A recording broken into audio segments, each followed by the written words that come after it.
非有消息，最近有传闻说，因为印度的涡桨市场看起来潜力巨大，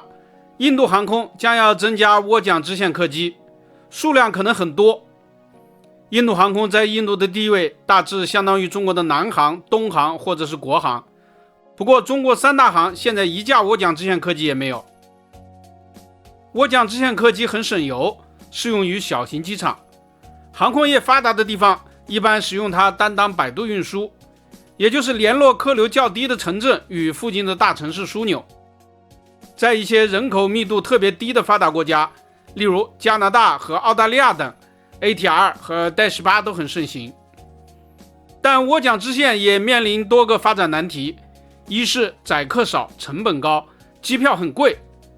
我们以前多次分析过，1小时的涡桨支线的飞行恐怕至少需要400元人民币的票价才能覆盖成本，所以现阶段中国内地市场无法支撑。新疆曾经有过几架 ATR， 南航接手后就没了。现在中国仅台湾有 ATR， 主要飞澎湖、金门和马祖等地。第二个问题是涡桨客机速度慢，不如喷气式效率高。有人认为不如把跑道搞长一点，换用 ERJ175 这样的喷气支线客机，既可以向周边干线机场摆渡，也可以直接飞往上千公里之外的枢纽机场，更加灵活。所以现在就算在美国，涡桨支线客机也是越来越少。第三个问题是，目前全球可供选择的涡桨支线客机太少，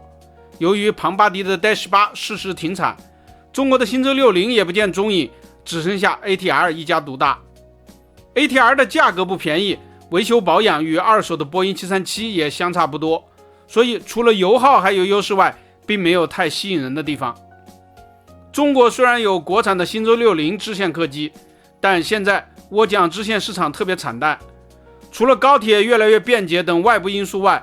原因之一是中国的内地机场经常一上马就是 4C 级，直接就能起降波音737或者空客 A320， 没有人对1000多米长的小机场感兴趣，所以新舟60发展了几十年，现在在用的已所剩无几，眼看就要走进历史。但印度现在还很穷，地面交通又远不如中国，所以它走出了截然不同的路线。由于许多乡村机场的跑道只有1000多米长，又缺乏高速铁路或公路的覆盖，印度的涡桨支线市场一枝独秀。发展到现在，印度几乎成为全球涡桨支线最发达的地区。在飞行跟踪软件上筛选 ATR 机型的话，印度头上的涡桨客机密密麻麻，就像刚孵化的虫子一般。涡桨支线在印度现在有3家公司，其中香料航空使用 -8 有24架，联盟航空使用 ATR 现有20架，电缆航空也使用 ATR， 现在已经有45架，而且它还在大力引进 ATR 72600客机，速度很快，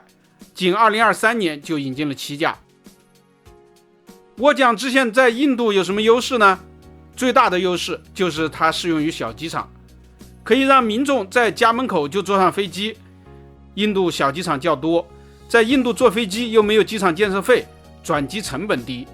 民众通过涡桨支线到附近的干线机场，转乘波音737或者是空客 A320， 很快就能到达目的地。这有点学着美国的模式。印度机票很便宜，经常只卖200-300元人民币，可能不够支线成本，但转机旅程依然比较方便，民众倒愿意为此多花一些钱。还有，虽然支线那一段可能会赔些钱，但干线那一段能赚到的话，整体还是不亏。航空公司依然是有利可图，这种做法与美国的模式就更像了。印度航空在2022年完成私有化，重归塔塔集团，现在它开始深入的科学的研究市场。印度航空此前重视国际航线，对国内的小机场不太关心。然而电缆和香料都在涡桨支线上发展的这么好，印度各地也都在因陋就简的建设小机场，也难怪印度航空想插一腿进来。印度发展涡桨支线还有一个优势，那就是它的国土面积不算广阔，涡桨支线客机也可以在低密度时段，例如凌晨或者是深夜，担当干线运输。印度民航的效率极高，涡桨支线用于短途摆渡，每天飞10几个起落不是问题。这样还可以把票价压得更低，造福民众，促进经济。因此看来，印度航空也要弄几十架 ATR 可能是大概率的事件了。朋友们，你们觉得呢？本期咱们就聊到这里，下期见。